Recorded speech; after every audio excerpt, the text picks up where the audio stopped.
Di Yunani kuno, tepatnya di Athena, kita menyaksikan kebangkitan sebuah pencapaian yang tak tertandingi dalam sejarah. Pemerintahan Athena kuno memperhatikan banyak aspek kehidupan warga negaranya. Dalam demokrasi murni Athena, pemerintahan tidak hanya dari dan untuk rakyat, tetapi juga oleh rakyat, jauh lebih luas daripada yang dimungkinkan dalam demokrasi perwakilan besar saat ini. Demokrasi murni Athena kuno dapat digambarkan dengan paling jelas di pusat kehidupan sipil, yaitu di agora. Agora, yang berarti pasar dalam bahasa Yunani modern, merupakan ruang publik utama di negara kota Yunani kuno. Tempat ini menjadi pusat kehidupan atletik, seni, bisnis, sosial, spiritual, dan politik di kota tersebut. Agora secara harfiah juga berarti tempat berkumpul atau pertemuan, karena menjadi tempat untuk mendengarkan pernyataan raja atau dewan yang berkuasa. Agora pada zaman dahulu merupakan pusat bertemunya warga negara dan orang asing, penggugat dan juri, serta pedagang dan filsuf. Tidak ada tempat di mana sejarah Athena digambarkan dengan begitu kaya seperti di agora. Tempat ini seperti sebuah lapangan terbuka yang luas, dikelilingi oleh bangunan di keempat sisinya. Bangunan, monumen, dan benda-benda kecil menggambarkan peran penting yang dimainkannya dalam semua aspek kehidupan bermasyarakat. Penggunaan area tersebut sebagai pasar tergambar oleh banyaknya toko, tempat para pembuat tembikar, tukang sepatu, pekerja perunggu, dan pematung membuat dan menjual barang dagangan mereka. Ada juga stoa, yaitu tiang-tiang yang panjang, yang menyediakan jalan setapak yang teduh bagi mereka yang ingin bertemu untuk membahas bisnis, politik, atau filsafat.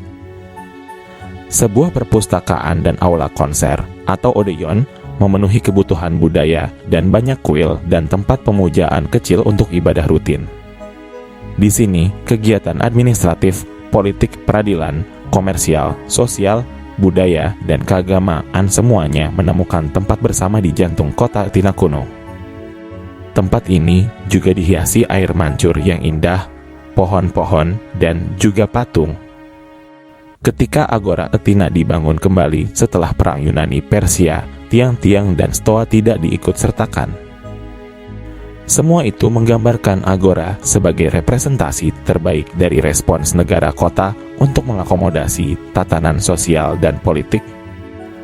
Pentingnya, agora bagi warga Athena juga berkisar pada ranah agama. Tempat ini menjadi rumah bagi kuil Hephaestus, dewa Yunani untuk pengerjaan logam dan perajin. Kuil ini masih dalam kondisi sangat baik hingga saat ini. Kuil-kuil lain sebelumnya juga berdiri di agora, termasuk kuil untuk menghormati Zeus, Athena, Apollo, dan Ares. Bukti dari penggalian agora membuktikan kekayaan dan keragaman kehidupan beragama di Athena kuno. Selain itu, banyak benda kecil yang dijual di pasar dihiasi dengan pemandangan yang menggambarkan berbagai mitos yang menceritakan kisah para dewa dan pahlawan. Zeus, bapa para dewa Olympus, terwakili dengan baik di agora. Sebuah tiang panjang atau stoa dibangun di sepanjang sisi barat alun-alun pada akhir abad ke-5 sebelum Masehi dan didedikasikan untuk Zeus Eleutherios atau dewa kebebasan. Benda ini dibangun untuk merayakan kemenangan Athena atas Persia, dan bangunan itu memiliki lukisan dinding yang indah yang menggambarkan 12 dewa serta eksploitasi militer Athena. Putri Zeus dan Metis, yang merupakan dewi kebijaksanaan, adalah dewa pelindung di Athena setelah memenangkan kehormatan dalam sebuah kontes dengan Poseidon. Ia memiliki 3 kuil utama di Akropolis, tetapi tidak diabaikan di kota bagian bawah, di mana penampilannya sebagai dewi seni dan kerajinan membuatnya menjadi tokoh penting di agora. Ia disembah bersama ayahnya, Zeus, baik di kuil kecil maupun Bouleutherion. Dewa cahaya dan musik, yakni Apollo, disembah di agora sebagai Apollo Patrous, dewa paternal semua orang Athena sebagai ayah dari Ion, pendiri ras Ionia. Kuilnya, yang merupakan bangunan kecil dari abad ke-4 sebelum Masehi, terletak persis di sebelah selatan stoa Zeus. Hermes dikenal dengan Krikeion, yakni tongkat pembawa pesan, atau Caduceus, topi bepergian dan sendal bersayap adalah subjek favorit para seniman Yunani sebagai utusan para dewa. Sebagai dewa pintu, patung Hermes dipasang pada tiang persegi tinggi di depan setiap rumah di Thina. Jenis representasi konservatif ini juga merupakan bentuk dedikasi publik yang populer, khususnya di sepanjang pintu masuk agora di sudut barat laut, sehingga seluruh area kota itu dikenal sebagai Hermes. Selain itu, agora di Yunani klasik juga merupakan tempat penting bagi persebaran pengetahuan dan filsafat. Peran agora dalam memfasilitasi diskusi terbuka dan interaksi sosial menjadikannya landasan penting bagi perkembangan intelektual di Athena.